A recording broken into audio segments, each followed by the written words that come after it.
Saludos amigos, bienvenidos a Valores de Acero. Estamos transmitiendo a través del Sembrador Nueva Evangelización. Como siempre aquí tenemos un invitado especial, Agustino Recoleto, y además obispo. Él está de obispo en España, en Tarazona, al norte de España, muy cerca de Zaragoza, la iglesia, la Basílica del Pilar, la Virgen del Pilar. Monseñor Eusebio Hernández Sola ya ha estado con nosotros, bienvenido nuevamente. Gracias, gracias. Él ha estado muchos años trabajando con la vida consagrada, haciendo pues esa operación estratégica de comunión y universalidad desde una oficina en el Vaticano, la Congregación para los Institutos de Vida Consagrada y Sociedades de Vida Apostólica, y 35 años con Pablo VI, desde Pablo VI hasta el Papa Francisco, desde la Perfecte Caritatis hasta el último documento Cor Orans, Corazones Orantes, con todo lo que ha pasado en el mundo, desde el Vaticano II hasta el 2018. Muchos cambios, muchas historias que contar, una vida, un despacho, una oficina, y cuántos rostros y personas, nombres, historias. ¿Cómo ha vivido Monseñor Eusebio toda esta evolución? Bueno, pues hay tanta historia que contar, ¿no? Podríamos escribir, yo pensé cuando ya me iba a jubilar, decía, algún día me detendré y escribiré cosas, experiencias que he tenido, ¿no? Bueno, pasa el tiempo y no lo he hecho, sí, he publicado un libro, pero ya es distinto, ¿no? Pues muchas experiencias, ¿no? Yo una idea fundamental que para mí esto sí es principal es, el Concilio Vaticano II insistió mucho en el tema de la comunión. En el tema de la comunión. Para mí esto es el eje central de todos los documentos conciliares, la comunión, la eclesiología de la comunión, y después se ha hablado como espiritualidad de comunión. Yo creo mucho en esto, ¿no? Yo creo siempre que el misterio trinitario es comunión de tres personas. La Iglesia es comunión. La vida consagrada es como un exponente. Somos expertos en comunión, deberíamos ser, por lo menos expertos en comunión. Entonces, yo he intentado en todo mi trabajo promover la comunión, y a nivel de vida consagrada yo estoy intentando, ¿no? Y hemos cambiado, yo creo que bastante, y tenemos que hablar de la vida fraterna en comunidad. Famoso documento. El famoso documento del 94, ¿no? Yo considero que el sentirnos hermanos en una comunión, en una comunidad, esto es fundamental. Sabemos lo que ocurre en la vida humana. Cuando yo digo que este es mi hermano, todo el mundo sabe que yo lo quiero. Para mí es importante, ¿no?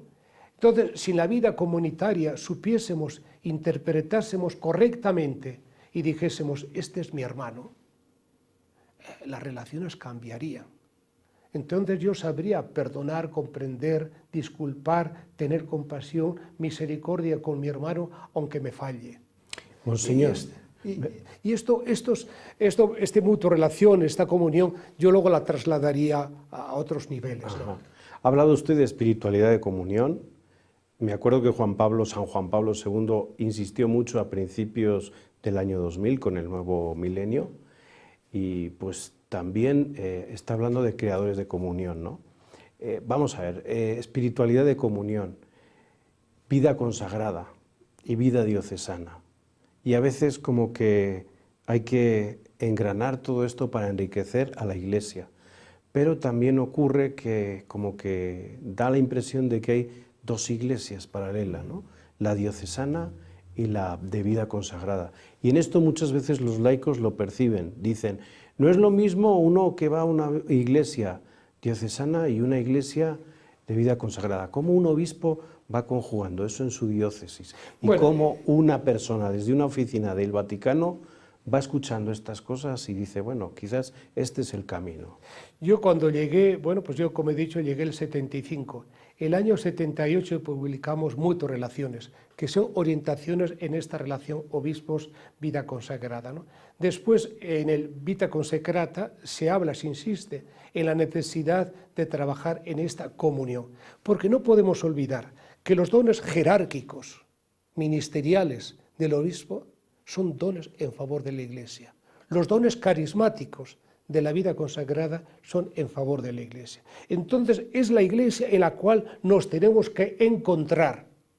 Y cada uno tiene que aportar los dones de acuerdo a su propio carisma, a su propia identidad, a lo que es, pero en favor siempre de la Iglesia. No trabajamos en compartimentos estancos, separados, es en favor de la Iglesia. Entonces, ahora se está haciendo una nueva revisión de este mutuo relaciones. En España hicimos ya un estudio, hicimos un documento, ¿no? Ahora se va a hacer de nuevo a escala universal esta revisión.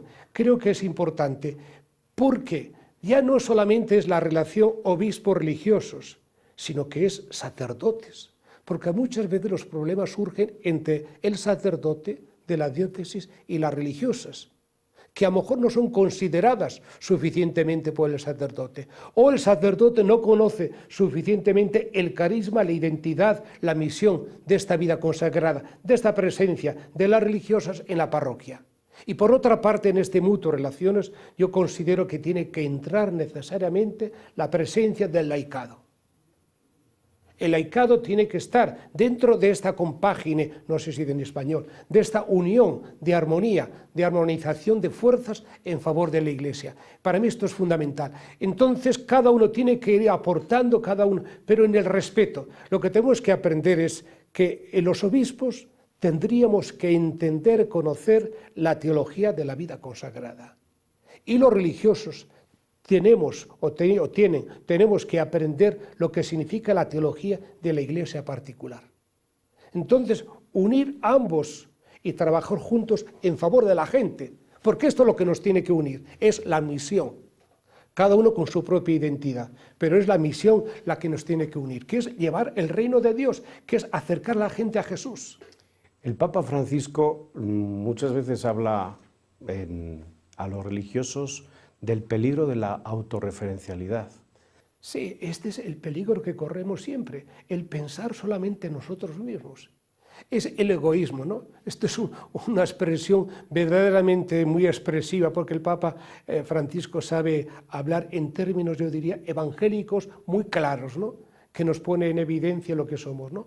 Entonces es el egoísmo el pensar solamente en nosotros, como si aquí en esta casa se pensase solamente en la vida consagrada puramente agustinos recoletos. Los agustinos recoletos estamos al servicio de la Iglesia y en esto tenemos que trabajar. Entonces no hay que tener miedos. ¿Por qué? Porque es la Iglesia, es la madre que acoge a todos. Lo que ocurre es que el obispo en su plan pastoral tiene que coordinar, acoger todos los carismas, que no se quede ninguno fuera, que ninguno se sienta marginado, sino todos valorizados, apreciados, queridos e incorporados en el plan pastoral. En todo esto, claro, está la figura de la vida consagrada, está la historia, ¿no?, de la vida consagrada en muchas ciudades y pueblos en donde pues tienen, vamos a decir, un pegue, ¿sí? Tienen una imagen buena porque está muy enlazada el pueblo con la historia. Santiago de Querétaro con los franciscanos y no digamos otras ciudades españolas o de Latinoamérica, incluso de Asia. Este es un peligro que hablamos de la autorreferencialidad. Quizás también hay otro peligro dentro de la Iglesia, vamos al otro lugar, que es el de la indiferencia, en donde pues, puede haber obispos que no entiendan la vida consagrada, incluso puede haber sacerdotes que ignoren a la vida consagrada, sobre todo a la vida consagrada femenina, que está en diversos puestos estratégicos, sobre todo de pastoral social, en la trata de mujeres, con niños de la calle, y como que se les margina. Estas problemáticas que se dan en unas iglesias, yo me imagino que desde una oficina como el Vaticano se habrán propuesto y habrán ustedes propuesto soluciones. Sí, esto sobre todo aquí en América Latina, ¿no? A mí me tocó, por ejemplo, estar e intentar conocer lo que son las comunidades insertas en los medios populares, que fue un gran desafío, sobre todo en Brasil, hablo hace los años 90, ¿no? Yo recuerdo que las primeras veces que venían los obispos de Brasil nos ponían tantas dificultades. Yo estuve varios días viviendo en estas comunidades especialmente de religiosas, porque tenemos que reconocer los hombres que la religiosa es mucho más generosa, mucho más altruista, mucho más desafiante y mucho más heroica que el hombre. Y yo he visto, me he recorrido un poco, como digo, América y tantos lugares, y he siempre descubierto que donde nadie llega, allí está la religiosa, desafiando, diríamos, su vida, todo por estar cerca de la gente, ¿no? El trato, por ejemplo, con las prostitutas maltratadas y tal, siempre están las religiosas. Esto es admirable, ¿no? Entonces es penoso que hay veces que los sacerdotes, los mismos obispos, no lleguemos a entender y apreciar esta presencia tan fuerte, tan importante en la vida de la Iglesia, ¿no? Por lo tanto, yo me ha tocado y creo intento tener esta sensibilidad grande para percibir las urgencias del momento actual y ver cómo paliar, cómo salir al frente de estas situaciones. Y como digo, lo importante es si tenemos la religiosa, porque luego son más que nosotros. La religiosa es un número mucho más considerable, más numeroso que es. Y luego pues son más disponibles. Yo digo que la religiosa es una doble mujer. Primero por mujer y segundo por sus votos, por su consagración al Señor, les hace muy libres, con una gran sensibilidad para percibir la problemática del mundo, ¿no? Sobre todo de los problemas, ¿no? De los emigrantes, de los problemas de pues estos problemas raciales, de migración, de barrios marginales. Allí están las religiosas. Y esto tenemos que reconocerlo, el Papa es muy sensible a esto, creo que todos tenemos que descubrirnos ante el trabajo silencioso de las religiosas, porque luego los hombres tenemos ciertas ventajas, ¿no? Hasta humanas. Ellas no, ellas todo lo que hace queda en el silencio, pero un silencio elocuente a los ojos y a los oídos de Dios, ¿no? Muy bien, estamos con Monseñor Eusebio Hernández Sola, que él es obispo en Tarazona, en España, pero también ha trabajado en la Curia Vaticana, en la Congregación de Vida Consagrada, 35 años, estamos hablando con él de vida consagrada, también de la vida de la Iglesia, y también están preparados nuestro equipo de Resumen AR con las 5 noticias más importantes de la Iglesia Católica y de los Agustinos Recoletos. Vamos con ellos y enseguida volvemos aquí a Valores de Acero.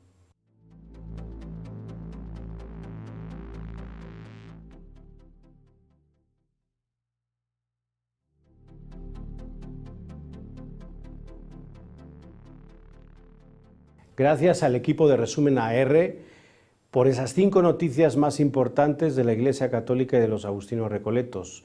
Estamos en Valores de Acero, estamos en el Sembrador Nueva Evangelización. Saludamos desde aquí, a la gente de Sacramento, de Santana, de allá de California, que nos ven.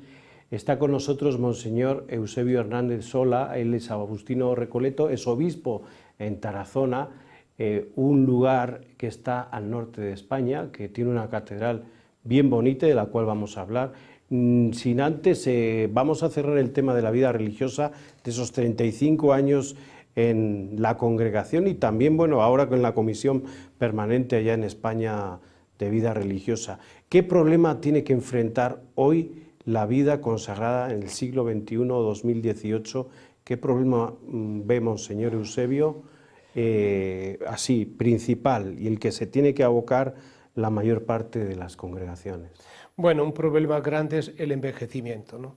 Es cierto, no hay vocaciones, hay muchas obras, muchos colegios, muchas obras que llevamos adelante, pues hay que ir cerrando, ¿no? Y esto es doloroso, ¿no? El cerrar una comunidad, el cerrar un convento, yo he tenido que cerrar 2 en Tarazona, esto es muy doloroso. Pero esta es la realidad, ¿no? El envejecimiento, no hay vocaciones. Bueno, pues viene un poco el decaimiento, ¿no? Al ver que no tenemos fuerzas para llevar adelante, tenemos que dejar las obras en otras manos o cerrar. Esto yo creo que es uno de los problemas más urgentes, más tristes, ¿no? Bueno, hay que querer siempre, como he dicho antes, pues hay que pensar que Dios sigue hablando y será pues a través, por ejemplo, el colegio. Me parece muy importante el tema de la misión compartida, del carisma compartido, ¿no? Yo, por ejemplo, aquí me imagino que ustedes, aquí en el colegio, sería importante que el carisma de Agustinos Recoletos fuese compartido, conocido, apreciado por los laicos, ¿no? Por los que estéis trabajando en el colegio. Entonces, Nos retiramos nosotros en cuanto a lo mejor una presencia, diríamos, física, pero queda una presencia espiritual carismática a través del laico en los distintos ministerios. Entonces, bueno, pues es algo que hay que cambiar, esto es algo que tenemos que hacer, esto es lo que nos obliga, diríamos, en las reuniones, en capítulos, tomar conciencia de esto y decir, bueno, vamos a ir dejando, pero vamos a ir preparando, como he dicho antes, gente que continúe nuestra misión, nuestro carisma, pero desde una perspectiva distinta. Porque será Agustino Recoleto, pero un laico, casado, con familia, con hijos, y cambiará. Es un enriquecimiento grande del carisma. El carisma no es que lo tengamos exclusivamente nosotros, los agustinos recoletos. Está compartido y puede ser vivido por los laicos, pero desde la perspectiva propia de ellos. Y esto es importante que lo descubramos e intentemos meterlo en nuestros institutos. Monseñor Eusebio es obispo de Tarazona y allí hay una catedral imponente que podemos decir que es la integración de muchas culturas. Incluso pues allí estaban en Tarazona los musulmanes, primero los romanos, luego estaban los musulmanes, estuvieron los judíos, estuvieron por supuesto los cristianos. Es un lugar donde confluyeron muchas culturas y en donde hoy, en donde se habla tanto de pues este terrorismo musulmán y donde se va dividiendo y fragmentando un poco el mundo, una catedral como Tarazona nos enseña a lo largo de la historia cómo las religiones se pueden conjugar y cómo se puede convivir en paz.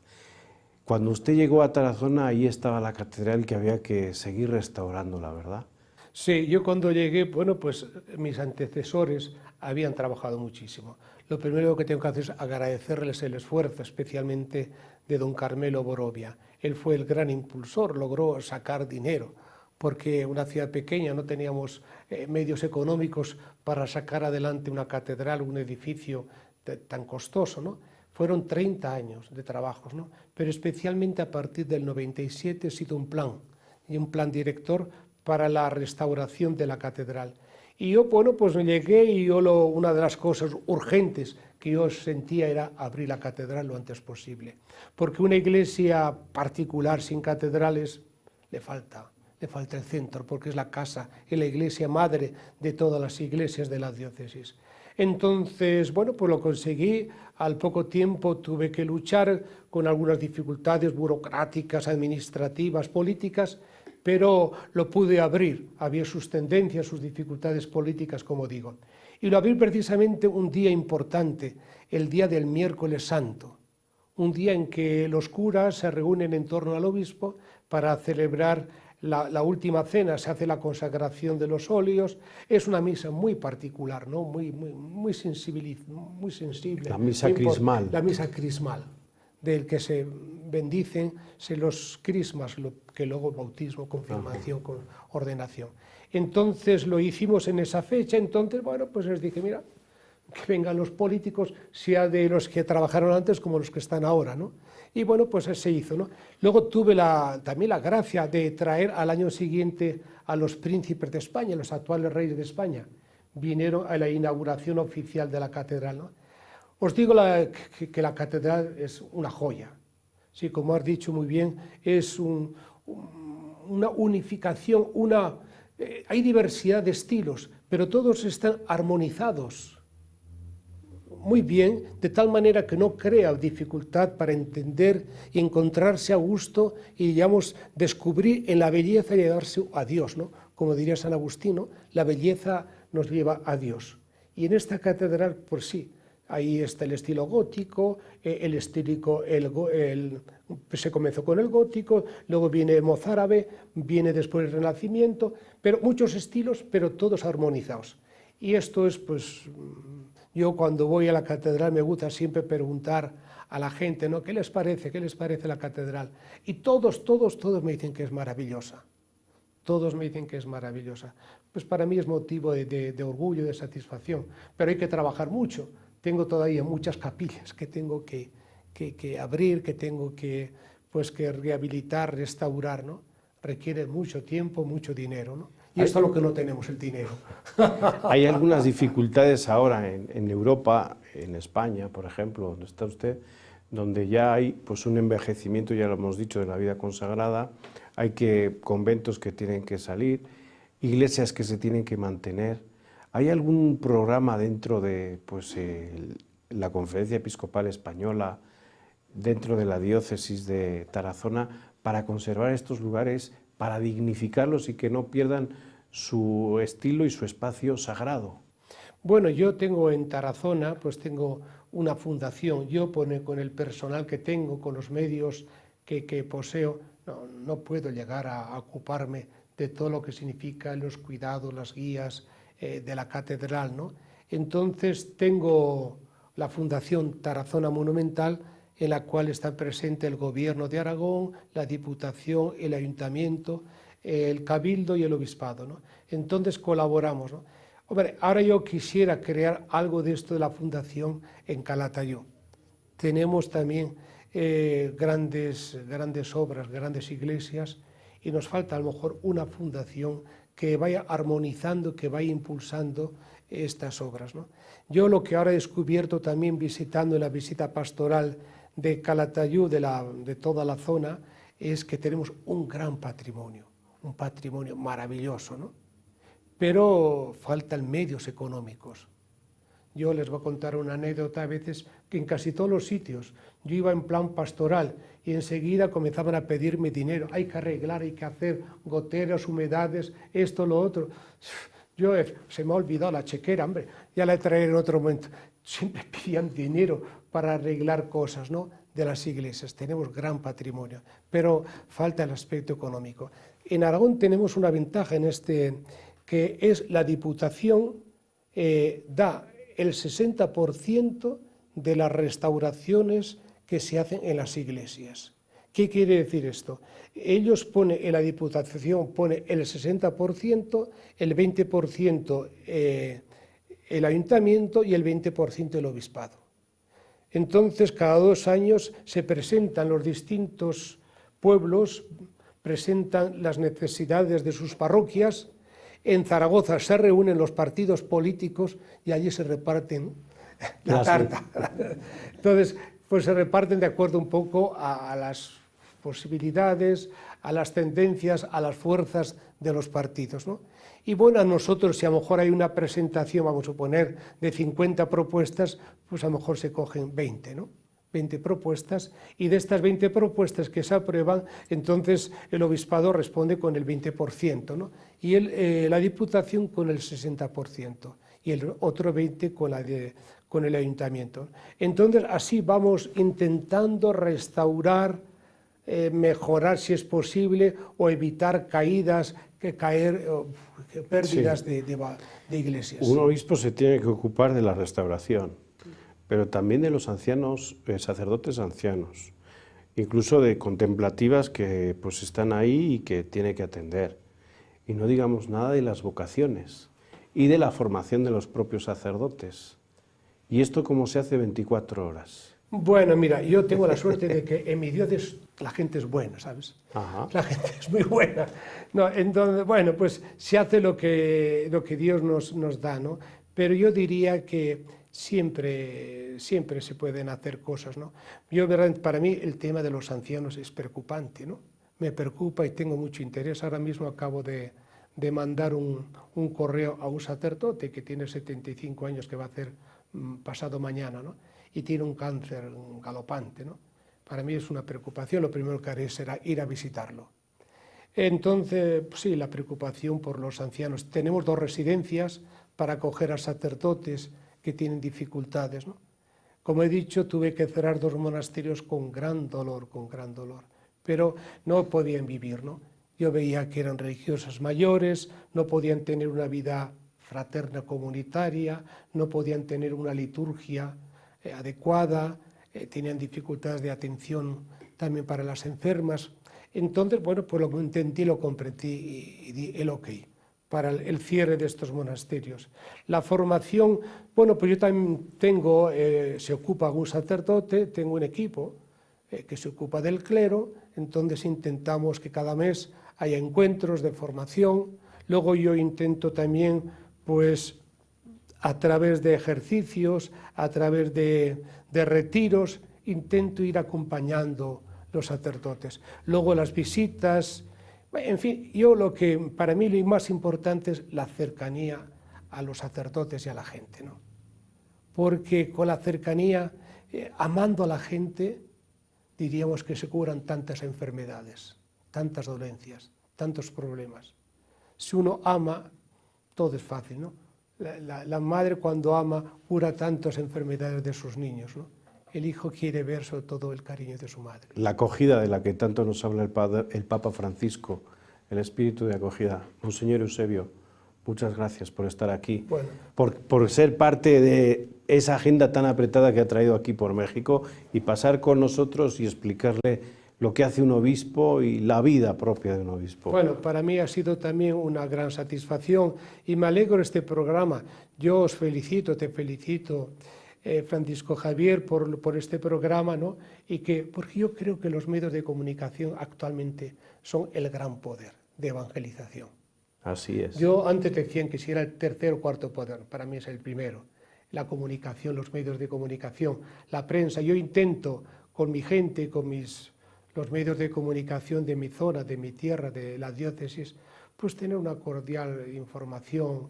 Nunca rehuyo una entrevista, un diálogo con ellos, ¿no? Sois los medios de comunicación, el gran medio de evangelización. Estamos en vuestras manos, ¿no? Por eso la importancia de tener unos medios que respondan adecuadamente a lo que nosotros queremos transmitir y hacer, ¿no? El púlpito del siglo XXI, decía Benedicto XVI. Exacto, es el púlpito, es verdad. Entonces, os felicito y ánimo, ¿eh? Y para mí una satisfacción grande el poder compartir estos momentos con todos ustedes. Muchísimas gracias, gracias a ustedes. Nos vemos en el siguiente programa. Hasta la próxima.